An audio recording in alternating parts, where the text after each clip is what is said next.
বৃদ্ধাশ্রমে ভালো থাকবেন, যান। আচ্ছা, বৃদ্ধাশ্রমে যান। না লাগবে না, আপনি যান যান। আকিব যাও, দিয়ে আসো গাড়ি। কি ব্যাপার অনন্যা, এত জোরে দরজা লাগালা যে? দরজা তো ভেঙে পড়ে যাবে। যাও তুমি যাও, আমার কাজ আমি করি। কিরে অনন্যা, এটা কাচের না, এত জোরে লাগালা, এটা তো ভেঙে যাবে। কিছুদিন আগে তো নিলাম কিস্তিতে, এখনো কিস্তিও তো শোধ হয় নাই। যাও তুমি যাও।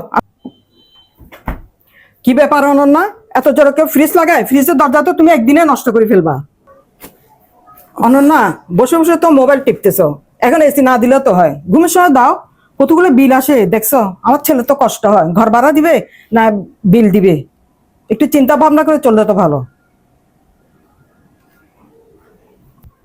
কি রকম না, ব্যাগ গুছিয়ে কোথায় যাচ্ছ? আমি কোথাও যাচ্ছি না, যাই নামাজটা উপরে দিছি, এটা একটা প্যাকেটে নিয়ে নিও। এটা নিয়ে তোমার মার কাছে যাও, বৃদ্ধাশ্রমে দিয়ে আসো। আমি ওনার সাথে থাকতে পারবো না। কি বললাম, মুখে বৃদ্ধাশ্রমে দিয়ে আসবো?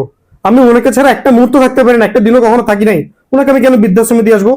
এক ঘরে ওনার সাথে আমার পক্ষে থাকা সম্ভব না। উনি যেটা ধরি না কেন, উনি প্যান প্যান করে, কোনো জিনিস আমাকে হাত দিতে দেয় না।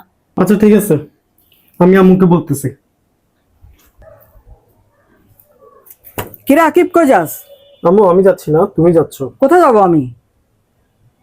ও বুঝছি, আমাকে আর বলতে হবে না, আমি তোকে ছাড়া থাকতে পারবো না। এক এক মুহূর্ত থাকতে পারবো না, তোকে ছাড়া একদিন থাকতে পারবো না। তুই আমাকে ছাড়ে যাইস না কোথাও। আম্মু আমি তো তোমাকে ছাড়া কখনো থাকি নাই, কিন্তু তোমাকে যেতে হবে। কেন? তুমি চিন্তা করিও না, আমি তোমাকে প্রতিদিন দেখে আসবো। আমি কি অন্যায় করছি যে আমাকে যেতে হবে? তোমার সুখের জন্য হলে তোমাকে যেতে হবে। হ্যাঁ, তোর সুখের জন্য আমি সবকিছু করতে রাজি আছি। দোয়া করি ভালো থাকিস। চল জায়গা, আমরা চলো তোমাকে যা দিয়ে করছি আসি। তোর জন্যই করছিলাম আমি সব। চল দাদু, ভালো থাকি। হ্যাঁ আসি। হ্যাঁ আম্মু, আমিও কি তোমাকে বৃদ্ধাশ্রমে দেখবো? আমাকে তুমি তো আমার একমাত্র ছিল, আমি তোমাকে ছাড়া থাকতে পারবো না। কোথাও যাইতে হবে না, ও আমার চোখ খুলে দিছে। কোথাও যাইয়েন না, আমার চোখ খুলে দিছে আমার বাচ্চায়। আমি যতদিন বেঁচে আছি আপনি আমার সাথে থাকবেন, আপনার ছেলের সাথে থাকতে হবে। তোমাকে তোমার মা ছাড়া থাকতে আমি দিব না এক মুহূর্ত। এই শুনেন, আমি বলছিলাম না বৃদ্ধাশ্রমে দিয়ে আসতে, ওনাকে ওনার সাথে থাকা সম্ভবই না। উনি সারাদিন প্যান প্যান করে, কোনো কিছু একটা ধরতে দেয় না, নষ্ট হয়ে যাবে, এটা হয়ে যাবে, ওইটা হয়ে যাবে। হ্যাঁ, উনারই একমাত্র অধিকার আছে এগুলা বলার, উনিই বলবে।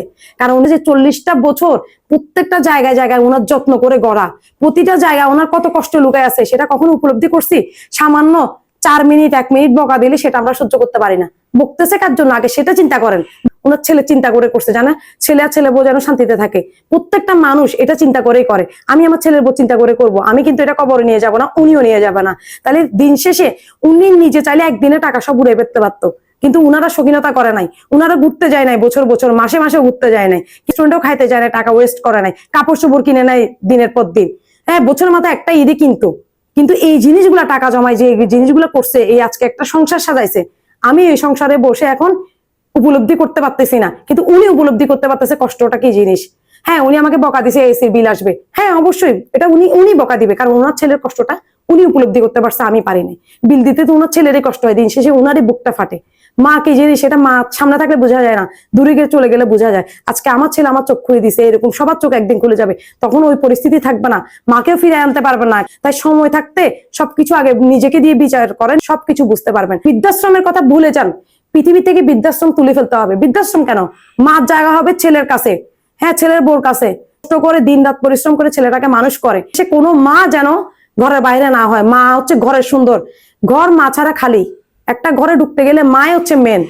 ঘরের দরজা খুলতে যখন মা চেহারাটা দেখি তখনই শান্তি লাগে, দিন শেষে এটাই।